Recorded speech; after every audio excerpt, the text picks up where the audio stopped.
திருவள்ளூர் மாவட்டம் வெங்கல் கிராமத்தில் GT ஃபாரடெக் company என்ற பெயரில் ஊதுபத்தி சாம்பிராணி தயாரிக்கும் தனியார் நிறுவன குடோனில் பயங்கர தீ விபத்து ஏற்பட்டதை தொடர்ந்து இது குறித்து அங்கு இருந்த ஊழியர்களை அளித்த தகவலின் பேரில் வெங்கல் காவல்துறையினர் மற்றும் பெரியபாளையம் தேர்வாய் சிப்காட் கண்டிகை பகுதியில் இருந்து வந்த 4 தீயணைப்பு வாகனங்கள் மூலம் தீயணைப்பு வீரர்கள் தீயை அணைக்கும் பணியில் ஈடுபட்டு வருகின்றனர். தீ குடோன்களில் பரவி காற்றின் வேகத்தில் கொழுந்துவிட்டு எரிவதால் அங்கு கரும்புகை சூழ்ந்து காணப்படுகிறது. தொடர்ந்து தீயை அணைக்க தீயணைப்பு வீரர்கள் போராடி வருகின்றனர்.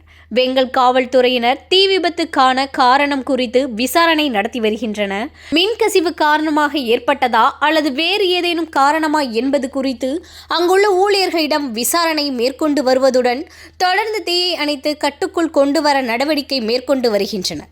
பெரியபாளையம் வெங்கல் சாலையின் ஓரமாக இந்த தீ விபத்து ஏற்பட்டுள்ளது. தீ விபத்து நடந்த பகுதிக்கு பின்புறம் குடியிருப்புகள் ஏதுமில்லாத நிலையில் வாகன ஓட்டிகள் புகை மூட்டத்தால் கடும் சிரமம் அடைந்தனர்.